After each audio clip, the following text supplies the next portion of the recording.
What's up, everybody, and welcome to Growing Up Gaming, your weekly podcast where we meet a new person of the internet to discuss their childhood with gaming and how it inspired their lives today. My name is Mitch Power. Again, thank you guys so much for returning each and every week to the show. Hopefully you subscribed on iTunes or Google Play or our new Netflix special that's coming out on next Friday. I'm just kidding. Netflix gives everybody a show, says South Park. I called the number. It wasn't real. I was a little sad. But it's okay. I'll still do the show for you guys here.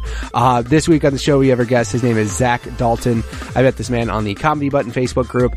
He has some pretty interesting stories of how Pokemon started as a handheld game for him and ended up being a little bit more for him. So if you guys want to end up being on the show just like he was, go ahead and send me a tweet at MitchPower1116 or at the podcast Twitter page, which is at GUG Podcast. Again, don't forget to subscribe to the show, rate us, review us, all the normal shit that every podcast person tells you to do. Without further ado, let's get things started with Zach Dalton. Do you remember what got you started in gaming? Do you remember if it was a family member or if it was a kiosk at a store or a friend? Do you remember what actually got you started? Yeah. So what got me started was growing up, I would be at my grandparents' a lot. My parents both worked during the day. So Game Boy was the first thing I ever owned, and that's what would keep me entertained while I was there. Got to play, I think Super Mario Land was the first game I ever played. Like, period? That was the first game you remember playing? Probably, yeah. There you go. It's funny because a lot of people would imagine, like, first console's like a home console, but, I mean, Game Boy's obviously a viable, good first console, too, because, I mean, just there was a pretty good amount of variety on that as well. Yeah. I was primarily a handheld gamer until high school, I want to say. Oh, wow. Did you start out OG, like, super gray Game Boy? Super big old gray green screen Game Boy? No, I had a Game Boy Pocket. Okay. Little blue one. I had Super Mario Land, and then Donkey Kong, not 64, 94. Gotcha. Okay. So at least, so it's funny because, like, the Pocket was, I remember that was, like, way fucking smaller. Like, it was way smaller than, like, the OG Game Boy. That OG Game Boy was basically a weapon. Like, you could throw it at somebody and just kill them with it. And that thing just drained batteries like crazy. Did you ever have the whole assembly kit where you had the light and the battery and the attachments and made it look like a transformer, basically? Yep. The little light, the Game Link cable, Pokemon, huge game in my life.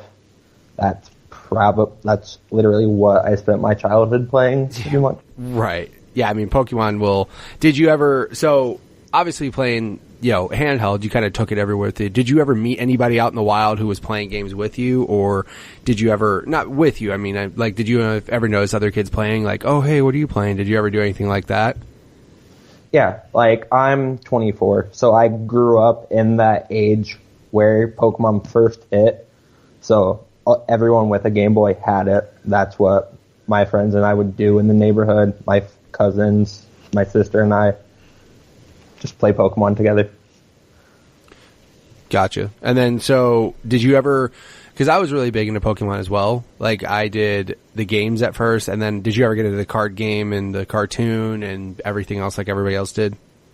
Oh, yeah. I actually played the TCG and the video game competitively for 5 years.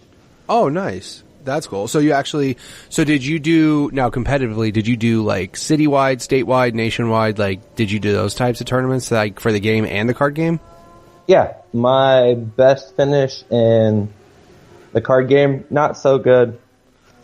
Video game wise, I got 19th at US Nationals in 2015. Holy shit. That's really cool. It was the most stressful time of my life. Yeah, no shit. Yeah, I can imagine. That's fucking crazy. Like, to get to that high. So then, so walk me through that. So obviously you got like really good at Pokemon, and then did you just realize like, oh, hey, I'm really good, and just like progress through tournaments locally until you found out you were that good, or how did that work? Okay. Always played it, the video game. Then I met a few friends my like senior year of high school who played the card game. and that like reintroduced me to the card game and started that, and then transitioned over to the video game because it's so much cheaper than buying cards like every 3 months. Exactly. Yeah, just a little bit. You get a lot more use out of $40 than a $7 booster pack, and then times 47 or whatever you need to buy. Like, it gets ridiculous. Oh god, like single cards, they get up there, and I was like, yeah, I can't pay that. I was in college. I needed money for other things. Well, yeah, exactly. I mean, at least the gaming side of it was cheaper. So then, that's crazy though that you got that high with the actual video game itself. Like, how does for somebody who's not as familiar, how does that work? Like, do you have to do your own Pokemon? Like, do you have to raise your own Pokemon? Like, explain how that works, because that's something that I've never really thought about in full detail. I knew there was tournaments and stuff, but like, I never thought about it in that full of detail. Yeah, like you breed your own Pokemon, you train them. Like EVs are their stats pretty much, and then like IVs are their special stats. You want all that stuff maxed out as much as you can to make sure they survive certain things in the meta. So it's a lot of training, and that, like, I probably played upwards of 1,000 games before Nationals that year. Holy shit. Yeah, that's quite a bit. Like, so then are you playing local people? Are you playing online? Like, are you actually like matchmaking with people like specifically to like train against or anything? Like, how does that work? Yeah, there's this really good website online. Pokemon Showdown is really good. You can just make a team and then play with like random people a lot. Otherwise, Battle Spot on the actual game, since like Black and White, it's been really good for VGC, especially once X and Y came around, and they were like a special portion just for the video game. Well, that's really cool. Like, because I remember back. Was it Black and White that was the first one that were online? Diamond and Pearl. Diamond and Pearl were. Yeah, because I remember buying them at Game Crazy, and then I remember they sold the 3DS like headset that came with it, or not came with it, but like it came out the same day, so you could purchase it with it. And I just remember being like, "This is what every Pokemon fans wanted. Like, we've always wanted online games, and like now we got them." And then we were like, they were okay. Like, the voice chat is not. I mean, it's Nintendo. Nintendo and voice chat, not really good together, but otherwise, I mean, that was really cool being able to play online and stuff. And then, of course, later on down the road, they get ridiculous with just like, the random trades that they do, being able to just do a lot more on the online aspect of it. So, at least Nintendo did good there. At least progressed it there. Yeah, like, now online is great. Like, how much it's grown since I finished in 2015. Like, when I got 19th, I got like 8 TCG packs or something like that as my prize. Really lame. But now they get like $500 or something like that. What the hell? Where was that when you were playing? I know. Pokemon like became like this huge money thing very, very recently. I mean, because I guess in a way, like, that's kind of all esports have gotten to the point where they're getting just absolutely ridiculous now. Like, the international is like millions of dollars as a prize pool. Like, that's crazy shit. And then, you always see $50,000, $100,000, all that, crazy money that's getting thrown around, to where now people are actually training like full-on athletes instead of just nerds in a basement playing games. They're all like in a house with a regimen and like doing all sorts of shit. Oh yeah, like some of my friends go to every single tournament. Like, they have spent, that's all their money goes to. Just get there, do well, have the money to go to the next one, and get to Worlds at the end of the year. Yeah, when I was younger, I played Pokemon, obviously, like most kids did, and then I got in the trading card game.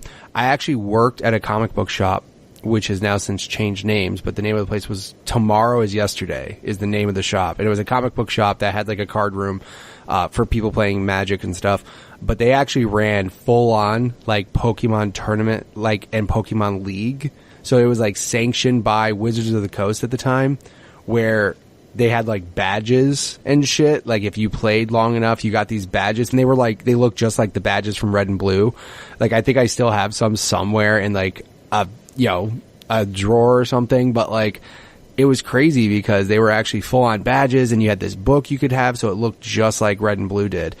And I was just like, back in the day, I was just like, this is amazing. Look how popular this is. Look at all this. And then eventually, like, it started dying out with, also my hobbies changed. You know, I started getting into like skateboarding more than Pokemon. But dude, I remember Pokemon was every Saturday for years was just going to this comic book shop. And then, you know, what's funny is I guess I was one of the more mature kids there. So they were like, hey, would you like to help run the tournaments and run the Pokemon League? And if you do, we'll pay you in store credit.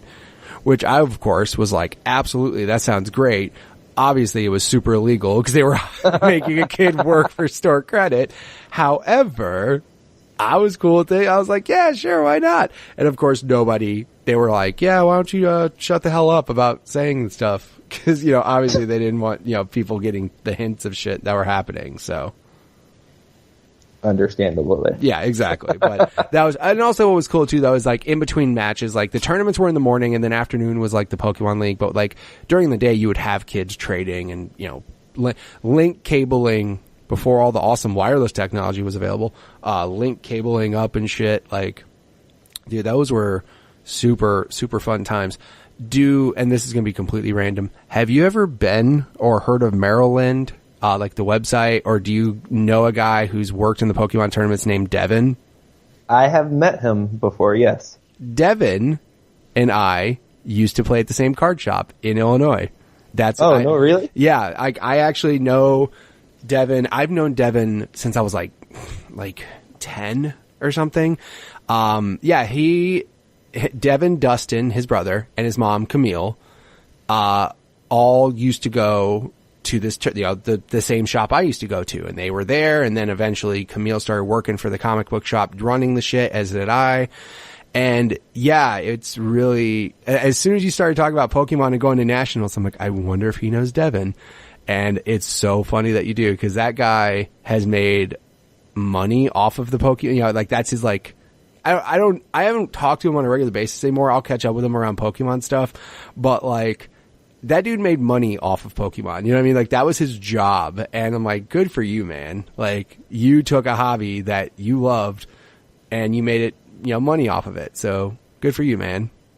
Oh, yeah. Like, some good friends of mine, like, actually work for Pokemon now, doing commentary for it on their streams and stuff like that. I'm like, way to go. That's really awesome. Yeah, I mean, if you can, that's always the goal, right? Is like, do what you love and end up making money from it. So, I mean, as long as you can do that, that's awesome. So, dude, I'm going to share this podcast with Devin. I'm going to be like, dude, I talked about you. Not in a creepy way, but I talked to somebody that you met at nationals. So, yeah, that's, again, what a small world. But, you know, it's games like that will bring people together and everything. I remember, when I worked at Best Buy, I was playing games online with friends at Best Buy. And there was a guy who I played online games with, but I never met in real life. And his name is Damien, and his name is Musty Rabbit Online.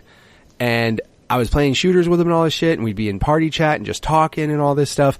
And then all of a sudden, this guy, I'm at Best Buy, and this guy's first day is, you know, it's his first day, he just got hired. He comes up to me, he puts his hand out, he goes, Musty Rabbit, nice to meet you. I'm like, no shit.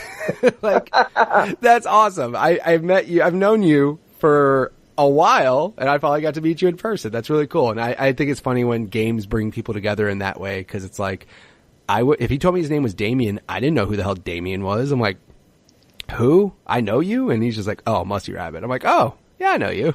We play Gears of War together a lot. How are you?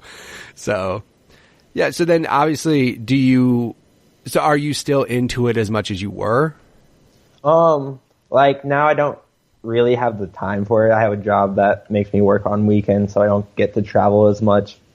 But I still hang out with all my friends that I've made from playing the game. They're probably my closest group of friends I've ever had.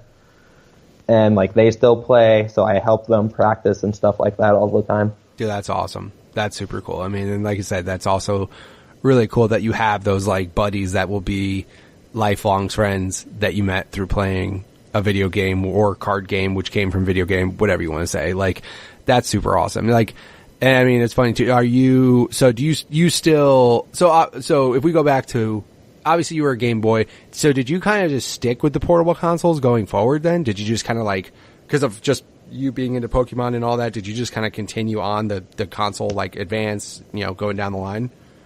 I went from a Game Boy, then Game Boy Color, then Advance. Stopped at the DS and got a PSP for a while. Oh, you traitor. How dare you? Yeah, that's everybody. I became a Sony fanboy when I got a PS2 instead of a GameCube. So it kind of just happened. Did you ever play Pokemon Stadium or any of those on 64? Oh, yeah. All the time. I was going to say, I could imagine you just being just enthralled with that. Like, again, like, good for Nintendo for making a way to, like, have portability and the home consoles work in some fashion, like, they did it with Stadium. Then when they did, like, the Zelda Four Swords, how you could hook up literal Game Boy Advances as controllers, which was insane. Like, they always did quirky shit like that. So, yeah, I remember Pokemon Stadium when you rented it from, like, Blockbuster. It came with the transfer pack because nobody wanted to play that shit without it. You're just like, of course I want my own Pokemon. Yeah, I want my Pokemon. I don't know what the hell you guys want. I want my own people in this, right? Exactly. So then, did you remember playing games other than Pokemon that stood out for you on the handheld side? Pokemon was probably the only thing I really played on handheld. Like, that was my game. That's Pokemon Gold's the first game I ever bought with my own money. And I was like 5, 6 years old at that point. Were your parents pretty encouraging as far as, like, did they ever, like, slam on you for playing games? Did they ever say, like, you should just put that down and go do something else, blah, blah, blah? Did they ever, or were they pretty cool about it? Oh, always cool about it. I got my first home system in Christmas '98, and it was a Super Nintendo. And, like, they were just like, here's the Super Game Boy, so you can play your Game Boy games on that. I was just about to ask, please tell me you had a Super Game Boy so you could play Pokemon in a bit more color on a TV. Like, there was a little bit more. Yep. And, like, I remember it, and my mom gave it to us. She goes, this is yours. And she gave the Super Game Boy to my sister. And I was just like, wait, that goes with this. Why are you giving that to her? Right. And she's like, oh, yeah, this is yours too then. Yeah, I guess you got to share it. Yeah. Like, that's always funny. Did she ever, I was wondering if she was going to stick by that and make her be like, if you ever pissed her off, she'd be like, well, that's my Super Game Boy, so you can get off of it. Like, that's how I had to finagle my son with his Xbox. So he got an Xbox One for Christmas, and he was all like happy because it was his gift. Like, it actually said his name on it. And I was like, yeah, that's really cool. And he goes, yeah, it's all mine. It says my name on it. I'm like, that's cool. What TV are you going to hook it up to? And he's like, I'm like, oh yeah, the TV in the loft, that's my TV. So if you want to play on your Xbox on my TV, you got to share it with your sister. Which he was just like, okay, I guess. And then he just told me, he's like, what if I get my own TV? And I'm like, if you can ever save your money enough to buy your own TV, I can't say anything.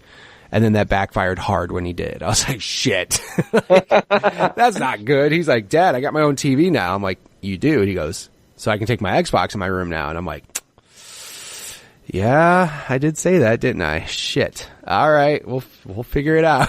Because I was like, there's no way if he has his own TV, his own room, his own Xbox, he's going to let his sister in to do anything on it. And I was just like, all right, we'll figure this out. So of course I just got an Xbox One S and just moved my other one upstairs for her. I was like, here you go. Now everybody's happy. Dad got a new Xbox and everybody's got their own Xbox in the room. Yay. Everybody's happy. That's how you gotta do it. You just gotta get your kids. Here's how you do it. You buy yourself awesome shit and just hand me downs to your kids. That's how you do it. That's how it works. Cause you don't buy the kids the newest shit. Why would you do that? You gotta keep the nice stuff. Exactly. So then you went at, Game Boy Advance, and I mean, you were basically using that as a Pokemon machine.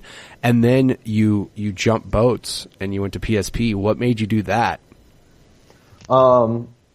PS2 became my like home console when I was probably late childhood, like 8, 9, 10 years old. So I was playing that more while I was at home, and like when PSP came out, it's like, oh, it's this PlayStation, but it's a handheld, and I love handhelds, so I would love a handheld PlayStation. And I really wasn't a fan of what the DS was doing at the time. That's interesting. So, I mean, what's funny is like, because I worked at Game Crazy around the time, I don't know, did you ever know what Game Crazy was? No. So Game Crazy was essentially like a GameStop, but it was owned by Hollywood Video. Do you know what Hollywood Video is? Yes, we had Hollywood Videos. Okay, good. Okay, so Hollywood Video, inside of Hollywood Videos was Game Crazy, which was essentially like a small section of the store that was cornered off, that had its own door and entrance, that was basically like a GameStop. Buy and sell used games, new games, all that shit. And I remember DS coming out and PSP coming out, and it was weird because like the whole 2-screen touchscreen thing threw people off, you know? They were just like, I guess this is cool, but I don't know how this works. And then Nintendo tried doing some weird shit where like the very first DS, which was trash, by the way. Oh, that design. Another reason why. Trash. It was so bad. And the backlighting sucked, and it just it wasn't good. Anyways, they were doing like just weird games and nobody knew what the hell was going on. And then like when PSP got announced, people lost their shit. They're just like, dude, this is actual PS2 games like on the go. And I'm like, yeah, sorta. Like, for the most part, yeah. So then you went PSP. Was there any particular games that drove you to it, or was it just like the love of like you had a PS2 and you were loving that and you just kind of wanted that on the go? Wanted it on the go. Mom surprised me for my birthday with it. I was like, awesome. I had got one of the Ratchet and Clank games and the God of War. The first God of War game, Ghost of Sparta, I want to say. Yeah, that sounds right. First, because there was 2 of them on there. I remember that. There was Chains of Olympus. Was that one of them? And Ghost of Sparta. I think those were the 2. Yeah. Yeah, God of War. I remember God of War on PS2 blowing my mind. I was like, holy shit, look at this game. This game is nuts. And I remember playing it on PSP and I was like, hey, it's actually good. Like, it's, you know, that's what always sucked is like some of those PSP ports were just trash, but some were really actually good. Like, they were actually fun. Granted, you didn't have the second analog stick, so you kind of had to, like, depending on the game, you had to finagle the controls a bit, but for games like God of War, it was fantastic. Like, it actually ran really well and everything. Yeah, I remember playing Killzone Liberation. Yes. A lot of fun, but really hard to control with one stick. Right, yeah, that's where it got all messed up when you were, like, trying to do shooters and stuff, and you're like, wouldn't this be awesome if this thing had just two thumbsticks? That'd be wonderful. But yeah, there were certain games. I remember one game that a lot of people may not remember, or they just forgot about it, and I'll say it and they'll go, oh yeah, Metal Gear Acid. I played the shit out of that game, and it was so not like a Metal Gear game. It was card based, it was like turn based, it was completely different. But for whatever reason, I just found it fun as hell. And like, I remember playing that. I never played Acid 2 because by the time Acid 2 came out, I got rid of my PSP. But yeah, I remember Metal Gear Acid for whatever reason was awesome. Did you ever get suckered into buying any of the UMD movies? No, I thought about it, but then I was like, I'd rather play games on this instead of watch movies. And I can watch movies on a TV.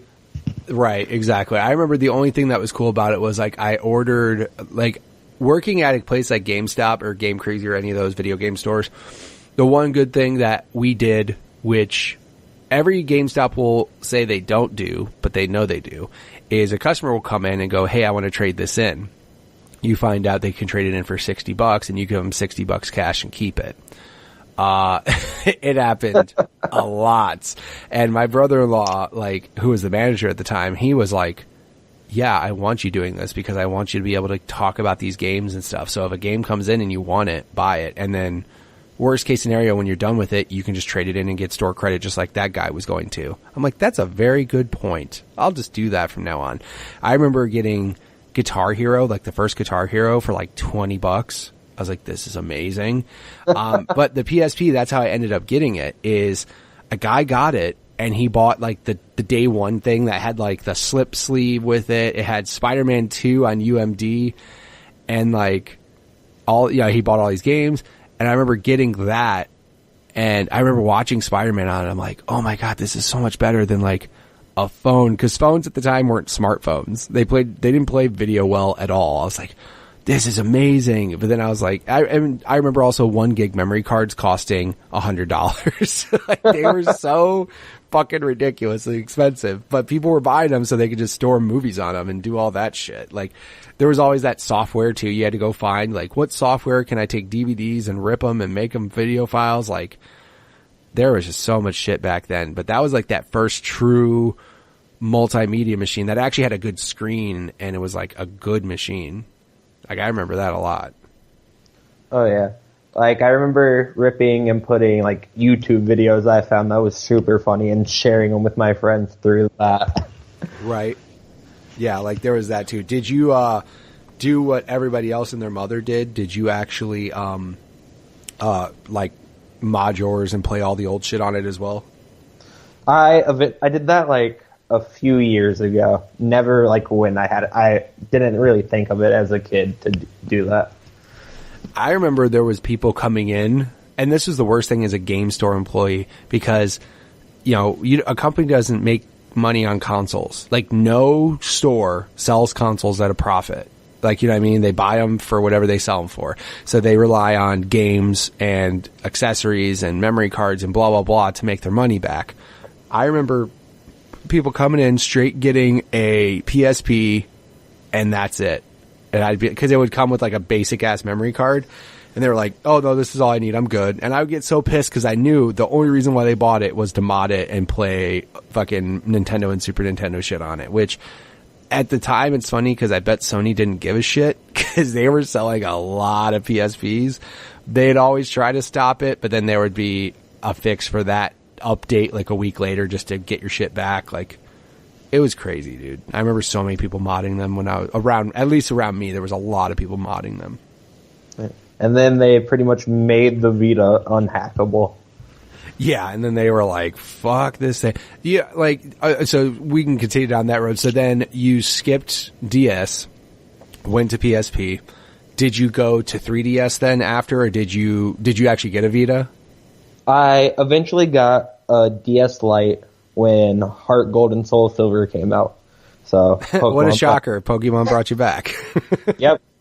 Then got a 3DS when X and Y was announced, and I was like, okay. And then I also had Star Fox 64 3D, which is my second favorite game of all time. So I'm just like, okay, it has this. And then got a Vita 2 years ago.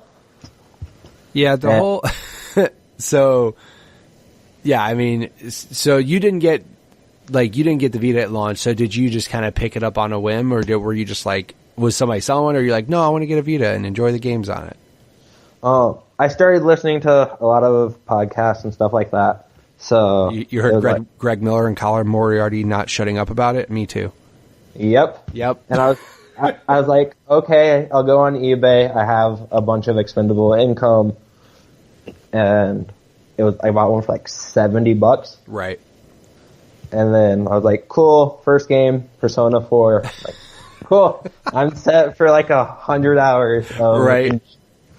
And just seeing that the intro to that game and seeing it on an OLED screen, I'm like, this is how far handhelds have come, and now we have the Switch, which is amazing. Yeah, it's really funny because it's the same thing. I listen to Beyond, I listen to PS I Love You, I listen to them not shut the fuck up about Vitas.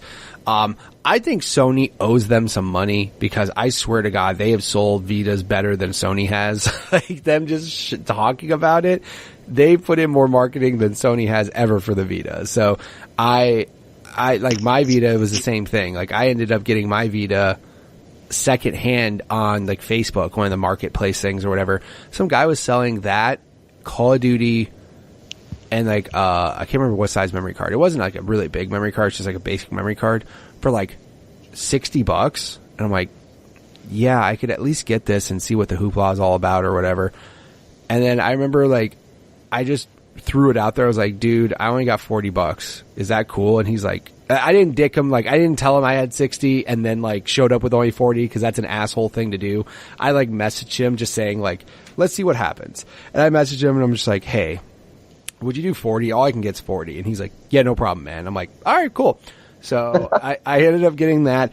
And I remember getting it and loving it so much just because I had PS Plus and I had redeemed all of the Vita games from so long, like since I had it, that as soon as I got it, I had all these libraries of games that I was just like, oh shit, like these are supposed to be good games. And I started playing them and I played it probably like a month or two straight. And then I was just like, all right, I'm done. And I just never, you know what I mean? I never went and bought another like full-fledged game. I bought some PS1 classics, but like I was just so into like console gaming more than handheld gaming at the time. I was just like, if I'm at home, cause I don't travel, like I commute to work from time to time, but I'm also the one driving. So I'm not on like a bus where I could sit and enjoy it. You know what I mean? So, and if I'm on breaks, I'm not sitting down. I'm like up walking around. Like I work from home. So I'm like cleaning my house and shit. So if I'm home playing, it's weird for me to be sitting on my couch playing a Vita when I have like a PS4 and an Xbox One right in front of me. And I'm like, I could probably play something there I might like a little bit better. But it's funny though, because again, at least I can say I owned one and I played one and it's a fantastic machine. And so obviously you owned the correct one. You owned the very first gen model. Yep. And when I got it, no place sold a charger. And I was like, what am I going to do with it right now? I was like, what? How do you not sell a charger to this thing, but you still sell them? Right. Like how, well, dude, I remember the Vita section at every store I remember going to was getting smaller and smaller by the fucking day.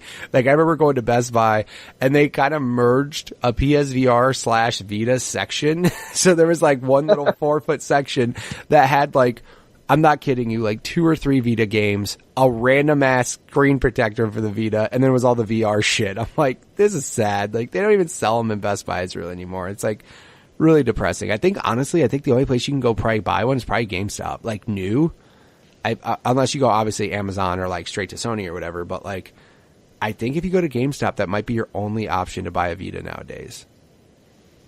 Probably, but I don't think I've even seen one at GameStop in a while around here. Yeah, I mean, because even if I went to a GameStop the other day and I go, and they actually have a healthy like Vita section. I'm like, oh, hey, you guys still give a fuck. That's good. Because somebody has to, because Sony doesn't. Like, you guys still do. That's great.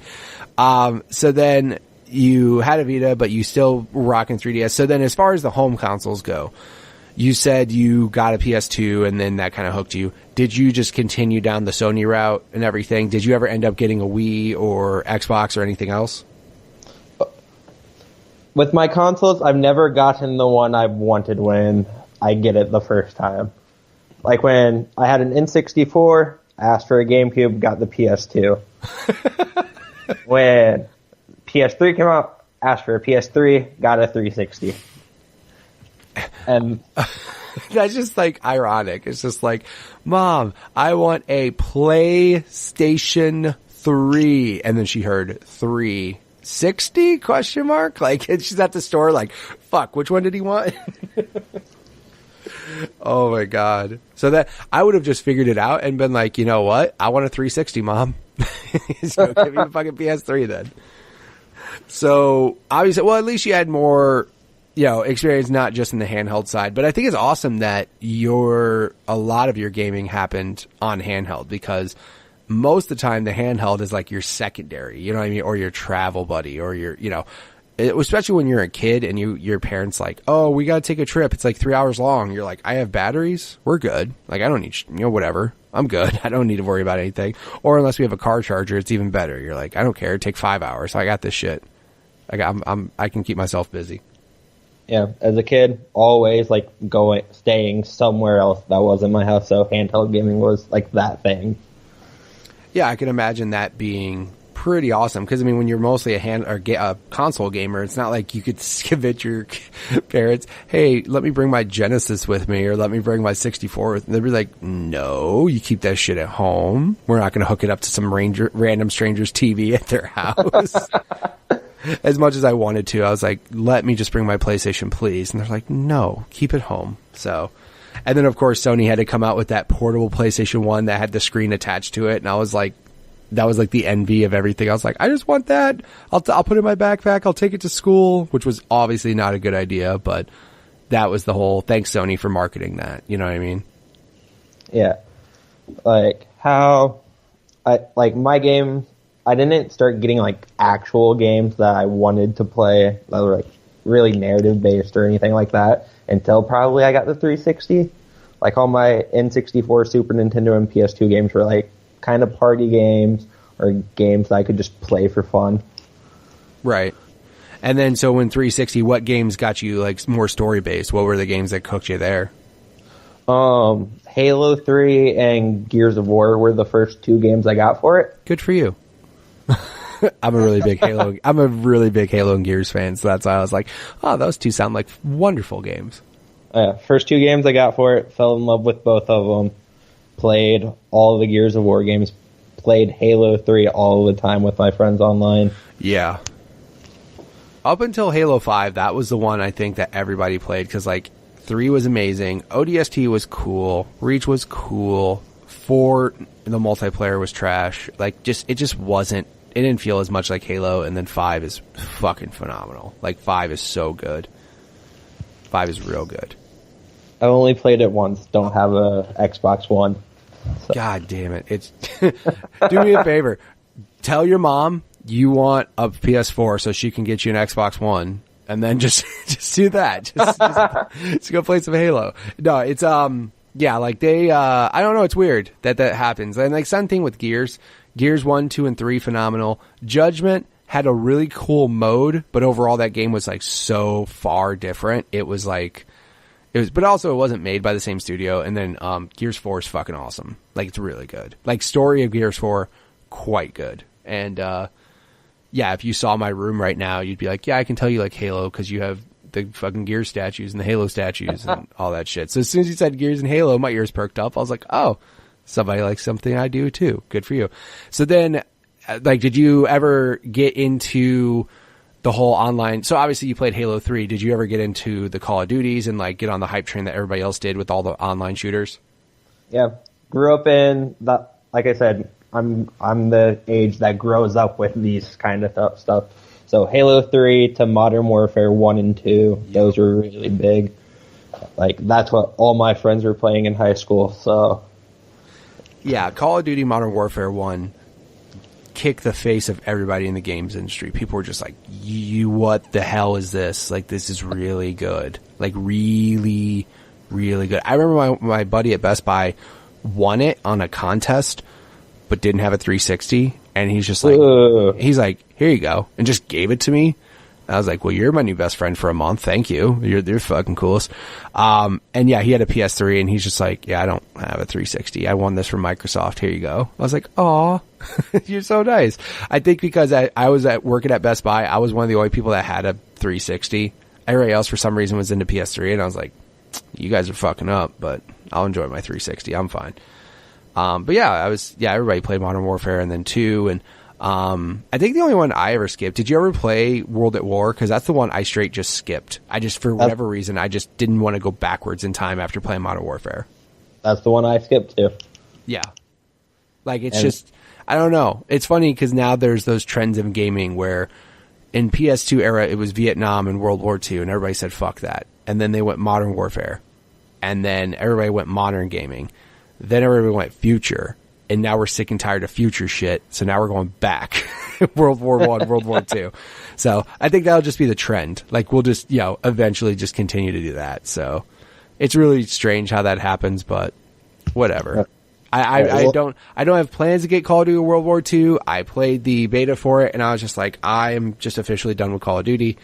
I don't know. Like, I just outgrew it. I think the last one I really liked a lot was Black Ops 2. Black Ops 3 was supposed to be cool, but I was already playing other shit that I just didn't really care to play it, so whatever. Yeah, that's exactly the last one I played.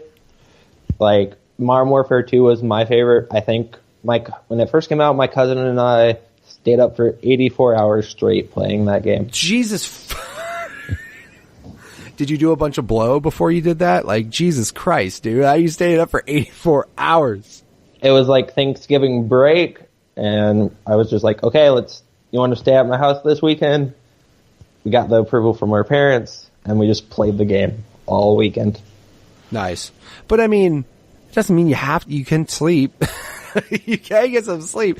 Dude, 84 hours in a weekend, that's scary, bro. Like, that's a lot. But again, if you enjoy it, I mean, I remember doing not all-nighters, but like weekend parties of just certain games and just, playing till your eyes bleed, like real fun shit. Like, I remember like playing Resident Evil 2 on PlayStation 1, just going back and forth. Like, oh, you died. Oh, we would just pass the controller back and forth. And we did that for both campaigns back to back. Cause that was back in the day when there was 2 discs and one for, Leon and one for Claire, and you could put it in. And I was like, oh, there's 2 separate campaigns. That's awesome. Not really that much different, but yeah, I mean, that was the other thing where we just took turns doing that. But online shooters, and of course I remember LAN parties cause I'm old as fuck and LAN parties were cool.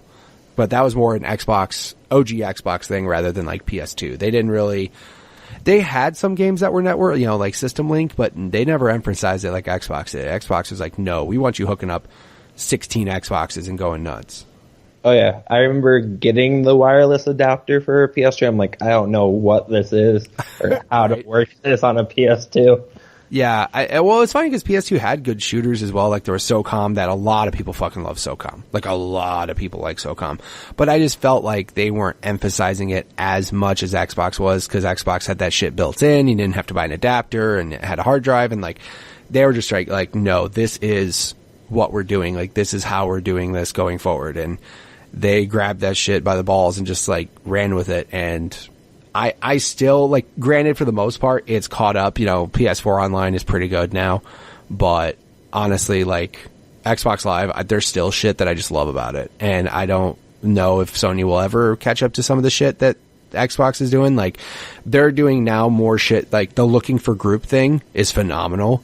You could just go into a game and go, hey, I need 4 people for this raid in Destiny. And 4 people can go find you, hit a button, immediately jump in your game and party and just go. I'm like, that's amazing. That's what we need to do. So. Yep. And you've been able to change your name since what? Day one, fuckers. Exactly. Oh my God. Sony people. I feel so bad when you made a fucking PlayStation name in high school and now you can't change it. I feel so bad for you guys. Because I'm sure you guys chose wonderful names at the prime age of 13 and 14, right?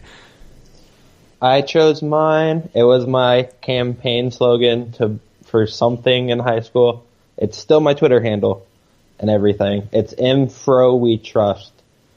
There you go. Huge afro when I was in high school. So I was just like, why not make something really dumb and silly that will always be a part of me? See, there's funny ones, but then there's like, you gotta feel bad for people that are like, Bong Ripper 420. Like, you're an adult now. Do you still want that? Oh, that's probably not a good idea.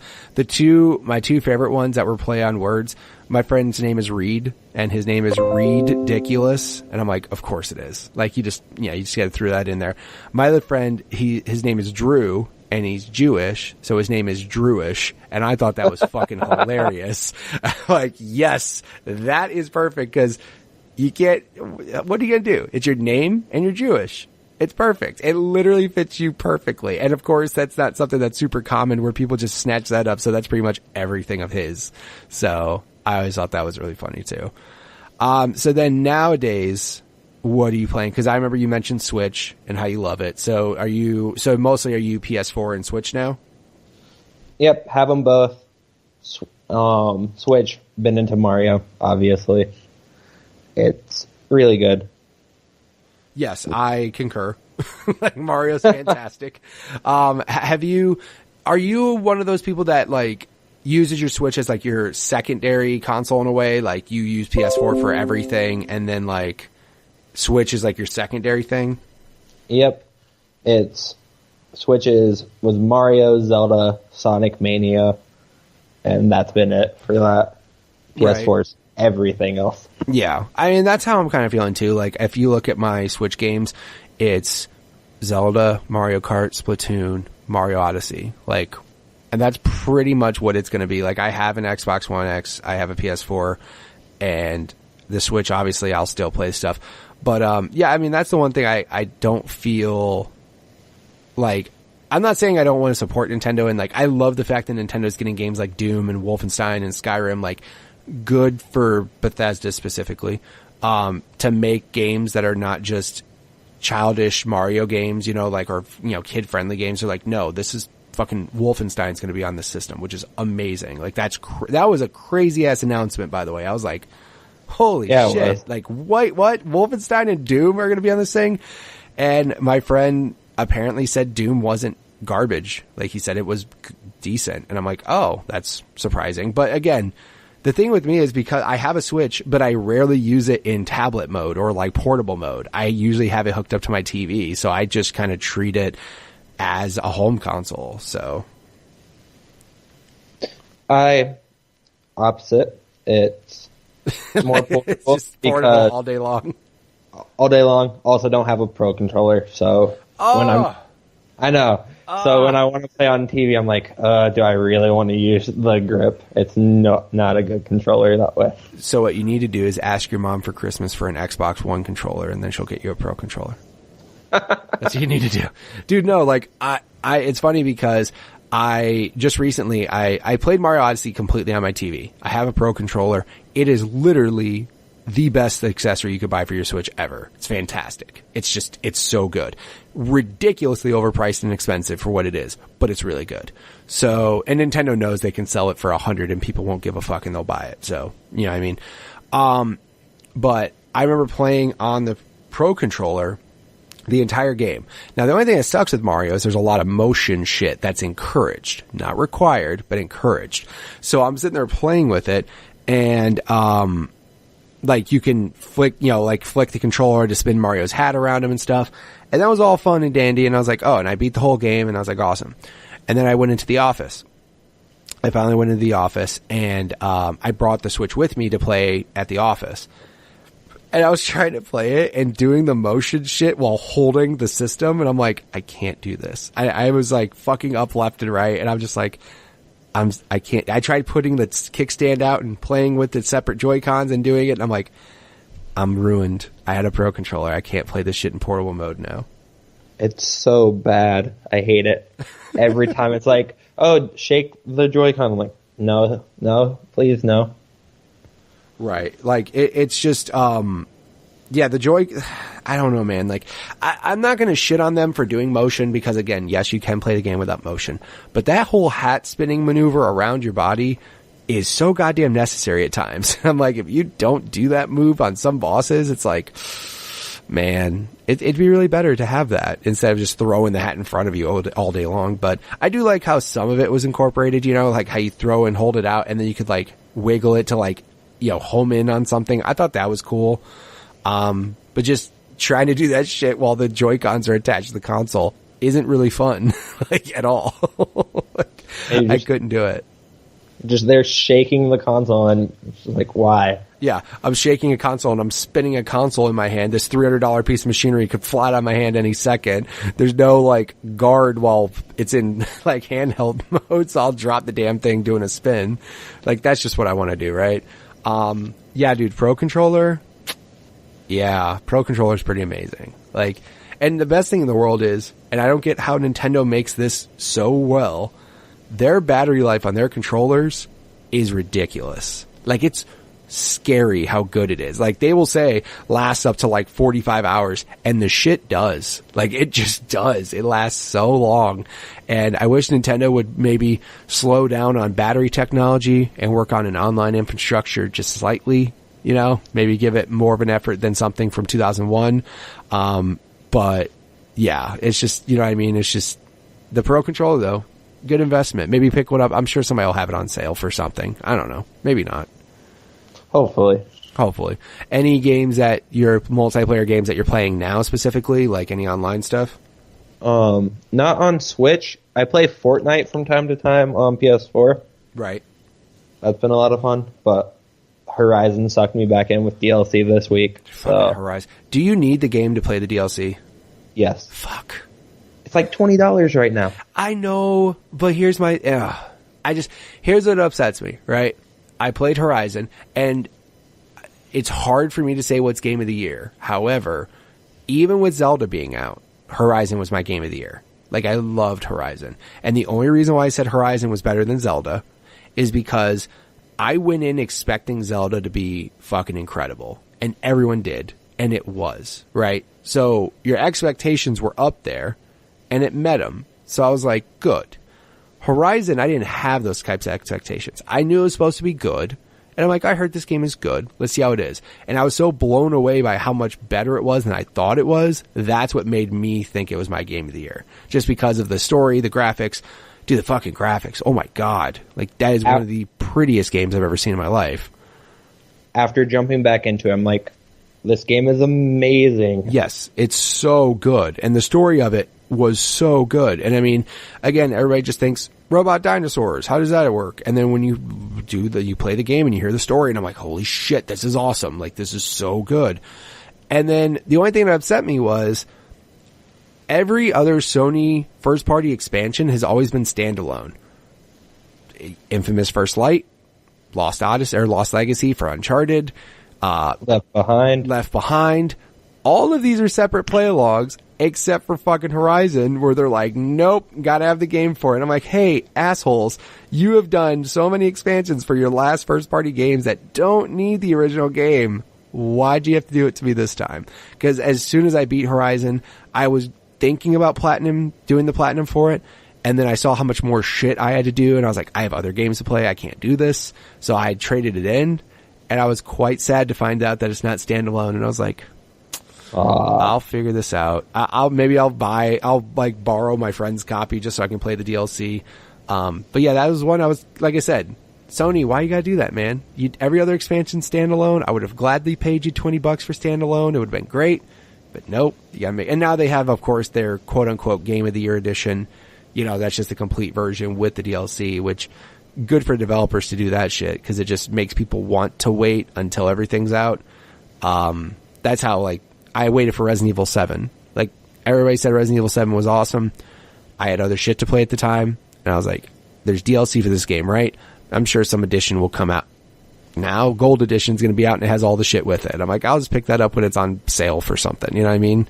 It's just easier to wait, especially when you have other things to play. But, yeah, so Horizon's DLC is good, though? Oh, yeah. There's a side character in the game who's one of my favorite characters of the year. That's awesome. And he's in one mission. He's just in one mission. He's just like some dude in a mission. You're like, okay, that was cool. Yeah, it's crazy. And it's funny because, like, I have a hard time saying what's game of the year because, like, Horizon's really good. Mario is really good. But it's like, I don't know, man. And, like, I put 70 hours into Shadow of War. Like, I just 100%ed that game. And that game was fucking incredible. And I still haven't played Wolfenstein. Yeah, there's so much. It's crazy because literally, I don't think there is a better year for gaming than 2017. Like, there's just too much good shit that came out this year. And a lot of people, like, look back at, like, other years and stuff. But yeah, I mean, as far as it goes, that was, I look back at years and, like, there's years where I think it was 2007, was it? That was like Mass Effect and Skyrim and I think Galaxy Mass came Effect, out. Galaxy, yeah, Halo, like, stuff like that. Yeah, all those came out that year, but, like, I'm sorry, this year is so damn good. And I just look at all the games that came out this year and it was like throughout the year good shit came out. And I'm just like, yeah, I don't know if any year is going to be 2017. When Zelda and Mario come out in the same year and they're both near perfect games, like, yeah, that's hard to beat right there. Let alone that was the craziest thing in the world was, like, on the 28th of October, Mario, Wolfenstein 2, and AC Origins all came out. All three had amazing scores. Like, that's awesome. How often do you get three amazing games, let alone the same day, that also came out with other games that were also, you know, 9s and, you know, 8s and 9s, like South Park, Shadow of War. Like, it was just ridiculous this year. So I don't know if any year will beat it, but oh well, we'll find out. Yeah, like, my year went Horizon, Platinum beat that, straight into Persona 5, straight into Zelda, and then straight into the full. I'm like, oh god, so many games already. Yeah, except for now, I'm an adult who can wait on things. So like my strategy was when all three of those games came out that day, I was like, I have to pick one because I don't want to buy three and just have two sitting on the shelf. So of course I made the right decision and bought Mario. Amazing game. I was like, yes, let's see what happens Black Friday. And literally every single game I waited for is on sale for Black Friday. So I'm just going to buy them all then. I'm like, yeah. AC, Wolfenstein, South Park, Evil Within 2, Lost Legacy for Uncharted, all are on sale for Black Friday. Yeah. And the PlayStation Store and Xbox start their sales Friday. Right. So it's going to be, by the time people will hear this, it'll be live. But yeah, because this will be airing the Tuesday after that Friday. But yeah, and usually their digital deals are stupid good too. Like, what I want to look at is some of the enhanced games for the Xbox One X because I want to get more games that look better on my shit, and hopefully they have some good sales on something. So, yeah, like I'm getting a 4K TV this Friday, and then getting a PS4 Pro in like a week or two. So there you go. Yeah, we won't make this a TV podcast, so we can talk about that later. But no, like, yeah, I could get into 4Ks with you. I did the same thing. I got an Xbox One X. I had a 4K TV for a while. Bought a Xbox One X. Buddy came over. He's like, hey, show me what looks good on this. And I showed him like Gears and Halo 5 and Battlefront 2 because I have EA access, so I had it early. And he fucking, before he left, he's like, so what's a good 4K TV? I'm like, oh fuck, dude, I just ruined him. And then like, literally he sent me a picture on Friday, like 3 days after he bought because he came over, I bought him an Xbox One X, he paid me back for it, whatever. And he literally sent me a picture of a Sony 4K in his back of his car. He's like, look what I got. I'm like, are you fucking kidding me? He's like, dude, I saw your TV and I was ruined. I could not go back to my TV. And I'm like, well, at least, and then he sent me all this whole week, we've been sending screenshots back and forth, just showing each other our games. And he sent me a screenshot of AC Origins and NBA 2K18, and I freaked out. I was like, dude, what is this? And I sent him a picture of Shadow of War and Gears 4. And he's just like, we made the best decision ever. I'm like, yeah, we really did. Like, wait till you here's the thing. You haven't even seen Horizon in HDR.